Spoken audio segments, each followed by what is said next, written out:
ஜூலை 22ஆம் தேதியன்று பத்து 9 செராஸ் அருகேயுள்ள குடியிருப்பு பகுதியில் 36 வயது மதிக்கத்தக்க ஒரு மழலையர் பள்ளி ஆசிரியையை வழிப்பறி செய்ய முயன்றதாக சந்தேகிக்கப்பட்ட ஒரு வெளிநாட்டு ஆடவர் பலரால் தாக்கப்பட்டதில் உயிரிழந்தார். சம்பவ இடத்திற்கு வந்த காவல்துறை சந்தேக நபர் சுயநினைவின்றி இருப்பதை கண்டனர்.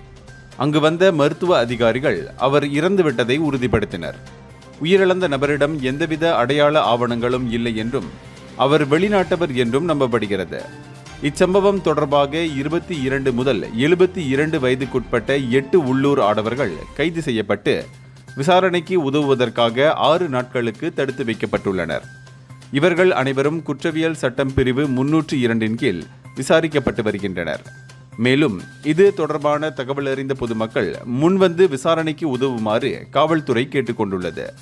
அது மட்டுமின்றி சட்டம் ஒழுங்கை அமல்படுத்தும் நடவடிக்கைகளை அதிகாரிகளிடம் விட்டுவிடுமாறு பொதுமக்களுக்கு காவல்துறை நினைவுறுத்தியது. இந்தியர்களின் இதய குரல் மக்களோசை.